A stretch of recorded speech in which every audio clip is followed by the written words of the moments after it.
Hello, my brother. Welcome to the Great Man Within podcast. Every episode designed to help you discover and live the great man within you. So it's been about 6 weeks since I've gotten my hair cut, and I have pretty short hair, so it shows. And I've got that weird neck hair thing going on in the back, some stragglers that are growing out. You know how some hair grows out faster than others? It's just kind of weird right now. And we just found out this week in New York City that we've got another month of quarantine, so the haircut isn't happening anytime soon, unless I decide to show some courage and step up and cut my own hair. I mean, I do have clippers here at home that I could just throw a 3-clip on and see what happens, hope for the best. I mean, if there was a time to screw this up, it would probably be now. I don't know. Let me know if you think that I should go and cut my own hair, then I'll do it. Actually, I will do it. If you tell me that I need to go cut my own hair, I will do it. Email me, DM me on Instagram, say, "Tom, I'm going to cut your own hair. I'd like to see it." Then I will go do that. Where are we here? Okay, so this is the Sunday Roundup. This has become one of the I think one of the podcasts that I look forward to recording with you the most, because every week we look back at the 6 episodes that we recorded this week, and it's always so illuminating to see where we've been, because usually I sit down at the microphone and talk about what's really pertinent right now in my life, in your life, and it's amazing to see how much ground we cover over the course of the week. So in a few minutes, I'll do a 60 to 90 second overview review of each of the podcasts from earlier this week.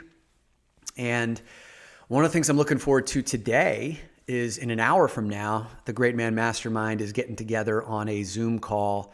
We're going to be doing a group yoga experience led by Mark Melvin, who's one of our brothers and anchors. And so that's going to be awesome. I think we've got almost a full squad of 20 guys coming together. And one of the other things that I wanted to share with you from this week is something beautiful that one of the men in the mastermind wrote as a farewell to a 25-year career in financial services that wrapped up this week on April 15th. So Brent Walder is one of the men in the Great Man Mastermind, and he had a distinguished 25-year career at Prudential Retirement, which is where I worked, and that's how I had a chance to get to know Brent. And over the last, Brent and I established he and I were in 2 totally different parts of the business. He was an actuary. If you don't know anything about actuaries, they run insurance companies, right? Actuaries are the ones who assess all the risk. They develop all the financial models. Insurance companies are all about managing risk. And Brent was one of the youngest, fastest rising, smartest, and sharpest actuaries. And he and I knew of each other, but we never really our paths in the business didn't cross until my last year at Prudential Retirement, where I was starting to speak out and I'd launched my business. I'd started to, blog openly about balancing work and life and optimal performance. And what I hadn't realized was that at that time, Brent had undergone a massive personal transformation in his life, because Brent had worked on some of the largest deals in the history of the pension buyout market. Now, without getting too technical, if you've ever worked for a company that had an old school pension plan, basically a retirement program that the company provides for you, you don't have to contribute to it, the company provides you a pension plan. Well, General Motors was trying to offload $25 billion of their pension obligation. Prudential bought the $25 billion in a massive transition. It was the biggest and still the biggest deal that was ever done in the history of that market. Highly competitive, bunch of other businesses were competing. And Brent was the lead actuary pricing out that deal, managing and assessing the risks. And during the 6 or 7 month bidding process, Brent really wore himself down to a nub. And he, I think, burnt himself out, had 12 or 13 hour work days for 7 consecutive months, maybe even longer, depending on, what was going on in the deal at the time. And it took such a toll on him that he ended up with type 1 diabetes because his body was fighting him, and he was fighting his body, which is now a condition that he has to live with for the rest of his life. And while that was certainly undesirable, it did allow him the opportunity to question why he did what he did. And it brought to him an awakening of, I never want to put my body at risk that way. I am a father and a family man. I'm a husband, and I have 4 kids who I care about dearly, and I want to make sure that I have time and space for them. I also care about my faith. He's a man of faith who's at the center of his life. That's like that and his family are the 2 most important things. And yet he risked all of that because of a deal, a big one. But he didn't know if it was worth the toll that it took on him. And what was amazing about that was it called into question, all of the foundational elements upon which his life was built. And what it did was it showed him that absolutely his faith and his family were the 2 things that were center to his life. He was never going to put them in second place ever again. He certainly cares about business, but he was never going to allow that to override what was most important to him. So what was really interesting was right around that time, I was coming out with my work and he started to gravitate towards it. And we forged an unlikely relationship, in that an unlikely friendship, I suppose you could say, because I have a sailor's mouth. He doesn't swear. He's a deep man of faith. I don't practice religion or faith. I speak openly about my sexuality and my sexual history and addiction. And he's been one of the most incredible supporters and accepting people in my life about that. And he's hired me. A big part of our relationship happened about 9 months ago when he hired me for a 6-month intensive working session with he and his leadership team. And I did some one-on-one coaching with Brent over that time. And I helped him prepare for April 15th of 2020, which was his last day of basically 25 years at Prudential retirement. And Brent had been preparing for this for a number of years. When he saw me leave back in 2016, I think, it sowed some of the seeds of, at some point in my future, I want to be the guy who goes out in this world and shares what I've learned at working at one of the most prestigious insurance companies, working on some of the biggest deals, but also sacrificing important parts of my life. And I want to teach others how they can build a big business, how they can achieve, but also to be in balance with what's most important to them.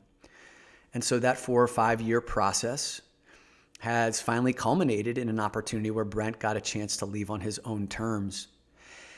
And one of the things that we've been working on for the last, 6 or 7 months was really choosing how Brent wanted to leave, the power with which he wanted to leave. Because I shared with him, when I was deciding to leave, I'd looked around me and I'd seen so many people who I'd worked with for a decade or a decade and a half who had built 10, 15, 30-year careers in the business who would one day just not show up and they'd be gone.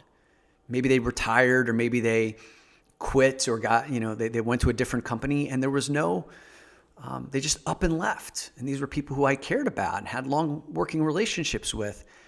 And we never really knew what was going on, right? Like why they left. And nature abhors a vacuum, so the rumor mill would fill in the blanks. And I said that it was really important for me when I left to create the narrative. And I filmed these 3-minute videos to my clients, a separate 3-minute video to my internal colleagues about why I was leaving and what was going next. And Brent thought that was going to be something that he wanted to do as well. So this week, Brent posted a goodbye letter to LinkedIn, to his community at LinkedIn. That was absolutely astoundingly deep and beautiful. And I asked him to read it to our Great Man Mastermind earlier this week on Thursday night. And the men in the group were just blown away. And I want to read to you a portion of this because I think it'll be really powerful for you. So these are Brent Walder's words. It says, as I was contemplating writing this farewell note, it came to me how often I have wished someone all the best. And I wondered, is now the time to wish you all the best? But what do I even mean by all the best? Is it a life filled with love and joy, service and contribution, strength and humility? Is it a life filled with meaning and abundance, relationships and resilience, comfort and gratitude? Is it a life where you give your best, serve your best, love your best, and live your best? Absolutely. It is all of this and more. And as I pondered this in the shadow of a painful and disruptive pandemic, a deeper set of questions and a more complete definition of all the best began to emerge. Can we know love without the risk of heartbreak and loss?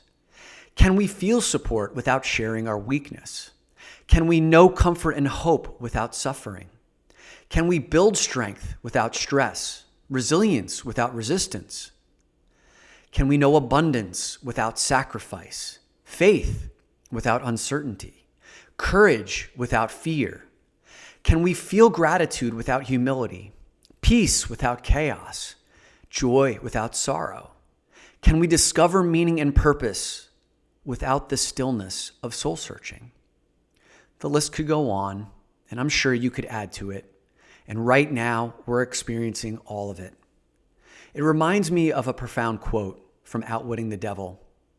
Within every adversity is the seed to an equal or greater benefit. And so this indeed is my wish for all of you. I wish you all the best, in the fullest sense. In whatever life brings to you, may you find the courage and humility to embrace life, to live and love with all your heart, to find in every adversity the seed of an equal or greater benefit, and to freely give as you freely receive. Until then, all the best, Brent. I thought that was such a powerful way, not only for him to go out, but a powerful set of words and reflections for this moment in time that we are experiencing. This last week of quarantine, which was week 5, seemed to be a really trying time for many of the men that I work with, that I coach and lead, that I call my brothers, my friends, my family members. Many of us felt that dip this week, that lack of motivation. But as Brent poses the question, can we know true inspiration if we've never felt the absence of it? Right? Do we ever really know what heights to which we can climb without going through some of the depths of despair? I know that some of the greatest moments of my life have come as a result of going to the belly of the beast, right? Of hitting some of my lowest lows. Most of my life I spent trying to smooth out the undulations of negative emotions. I tried to avoid and escape feeling those feelings. And I shrunk my range of emotions, kind of like a football field. Instead of having access to each end zone, right? Like the depths of the negative emotions and the heights of the positive ones, I shrunk the field of emotions down to a few inches on either side of the 50-yard line. And I couldn't feel much of anything at all. I know what that life is like. So yeah, this past week was painful for many of us. Maybe you had the best week of your life. Who the hell knows? But I know that a life worth living accesses both of those ends of the spectrum. And I think Brent so eloquently laid that out for us in his series of contrasts. And Brent, if you're listening to this, brother, I love you, man. You're a powerful guy. And I think the world has had a chance to see it. And now that you're in this next chapter of your life, you're going to be helping a hell of a lot more people. All right, so let us do the week in review. Monday's podcast that we dropped was called Calling for a Men's Mental Health Revolution, which was an interview with Sam Webb, one of my really good friends who started the mental health charity Livin'. And Livin's motto is, it ain't weak to speak. They've made mental health cool. And Sam started with a really heartbreaking conversation about why he started Livin' to begin with, which was back in 2013, his good friend Dwayne Lally, who was a alpha dog, had friends, had families, had a family that he cared for, who loved him, life of the party, girlfriend who loved him, a boxer, I think, that represented Australia at a national level, and took his life at the age of 24 because he suffered from bipolar disorder and didn't know how to speak about it. And so in that episode, Sam and I talked about how being a man's man is quite possibly the most dangerous thing a man can be, and why we need to upgrade and update the definition of what it means to be a man. He shares the 2 words that a man uses as a shield to deflect actually how he's feeling, and how you as a man can become the safest person to talk to so the men in your life will open up to you and hopefully avoid those tragic expressions of self-harm or isolation, or in Dwayne's case, taking his own life. All right, so then on Tuesday, we released an episode called, this was a solo episode that I released called, Are You Brave Enough to Lead Your Friends? And I said that if you're like most men, your friendships rarely dive below the surface of business, sports, women, and bowel movements, all of which are awesome things to talk about and have their time and place. But this limited window of discussion points has destructive effects on you and your friends over a longer timeline. And it goes back to the conversation with Sam. Like, if we're constantly hovering around the surface, we never really know what's going on deep in the minds and hearts of the men that we care so much about. Too many men grow old surrounded by people, but just feel totally alone on the inside. And I can guarantee you that one of your buddies feels this way right now. Maybe you feel this way right now. So are you brave enough to lead your friends beyond the surface? And in that episode, I make a charge to you to be the guy who steps up and leads the guys that you care about beyond that outer surface. On Wednesday, I released another solo episode called You Are Being Initiated. And I asked the question, what if you were to look at the coronavirus era as an, quote, an initiation process? There are 3 phases of initiation as described by Robert Moore, who is a champion of the men's work movement. He wrote the book King, Warrior, Magician, Lover. And this 3 stages of initiation I borrowed from his book, The Archetype of Initiation. And he says, stage 1 is the challenge. Right? There's a crisis, a departure from the ordinary, normal world. Stage 2 is the transcendence. We transition into the unknown, the belly of the beast, extraordinary periods of time. And then stage number 3 of initiation is the reconstitution, adaptation to the new environment, where we are not quite yet. Now, almost every hero's journey that we've come to know and love in story and in Hollywood, like The Matrix, like Neo went through this process, Star Wars, Forrest Gump, they all follow this 3-stage process. And that's because true transformation and growth always means leaving an old part of yourself behind so you can elevate to a greater version of you. So what might happen if you were to look at this coronavirus era not as a massive pandemic, but as an initiation process to a higher version of you? And what might that mean for you on the other side of this? On Thursday, I released a solo episode called Put a Pause on News Consumption. You know, in week 5 of the quarantine, I've still been asking the same question, which is, what is the one word that you would use to describe how you are feeling right now? And the number 1 word continues to be anxious. Anxiety comes from fear and uncertainty about the future. And today, there are still way more questions than answers about the future, and that's causing perpetual anxiety. But the problem that I see is that people, in an unconscious effort to try and quell their anxiety, are going out and consuming more and more information in the hopes that one piece of information that has been eluding them, they will finally find it, and that will relieve the tension. Except that piece of information does not exist. And this unconscious strategy of just watching more news and reading more information, and every Reddit post and social media post is actually exacerbating the anxiety. So in that episode, I make a charge to say, can you take a 48-hour or 7-day temporary abstinence period from news? Maybe not 100%, but like maybe just down to the basic essentials. And I also share with you a 4-step information consumption protocol that I implemented 5 weeks ago that has really helped steer me right in terms of being informed, but not over-consuming information that causes me anxiety. On Friday, I did a solo episode called How to Navigate the Motivation Dip.